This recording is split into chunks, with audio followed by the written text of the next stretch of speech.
মাধ্যম হিসাবে ব্লগও এখন খুব গুরুত্বপূর্ণ হয়ে উঠেছে। জার্মানি ডয়চে ভেলে আন্তর্জাতিক সেরা ব্লগ প্রতিযোগিতার আয়োজন করছে কয়েক বছর ধরে। এই বছরে 6টি বিভাগের মধ্যে রিপোর্টার্স উইদাউট বর্ডার্স বিভাগে পুরস্কার জয় করেছে বাংলাদেশের আবু সুফিয়ানের বাংলা ব্লগ। চলুন আমরা শুনি আবু সুফিয়ানের এই অর্জনের কথা।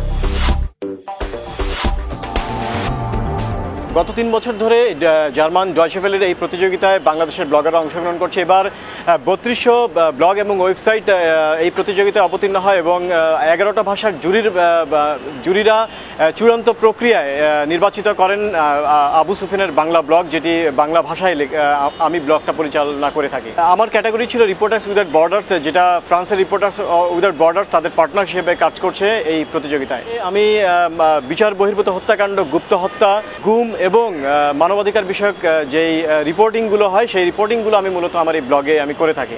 আমি এই ব্লগ সাইটের মাধ্যমে ব্লগারদেরকেও রাজপথে নামিয়েছি আন্দোলনে এবং সাংবাদিকদের সাথে যুগপৎভাবে আমরা এই ব্লগাররা আন্দোলন করছি এবং এই পুরো প্রক্রিয়াটা আমার এই ব্লগের মাধ্যমে সংগঠিত হচ্ছে। বিচারকরা তাদের রায়ে আমি যেটা দেখেছি, তারা বলেছেন যে এই ব্লগে অত্যন্ত সাহসিকতার সাথে বাংলাদেশের বিচার বহির্ভূত হত্যাকাণ্ড, গুপ্ত হত্যা এবং গুমের বিষয়গুলো তুলে ধরা হচ্ছে। গত কয়েক বছর ধরে কিন্তু ব্লগিং দুনিয়ায় বাংলা ব্লগাররা কিন্তু একদম দাবড়ে বেড়াচ্ছে বলা যায়। বাংলাদেশে ব্লগিং এখন অনেক বেশি জনপ্রিয়। ছাত্র, বিভিন্ন পেশার লোকজন, এমনকি গৃহিণীরাও এই ব্লগিংয়ে যুক্ত হয়ে পড়েছেন। তারা তাদের মনের কথা বলছেন, বিভিন্ন তথ্য দিয়ে ব্লগ জগৎটাকে সমৃদ্ধ করছেন এবং ঢাকার গণ্ডি পেরিয়ে কিন্তু বাংলাদেশের বিভিন্ন জায়গায় ছড়িয়ে পড়েছে বাংলা ব্লগ।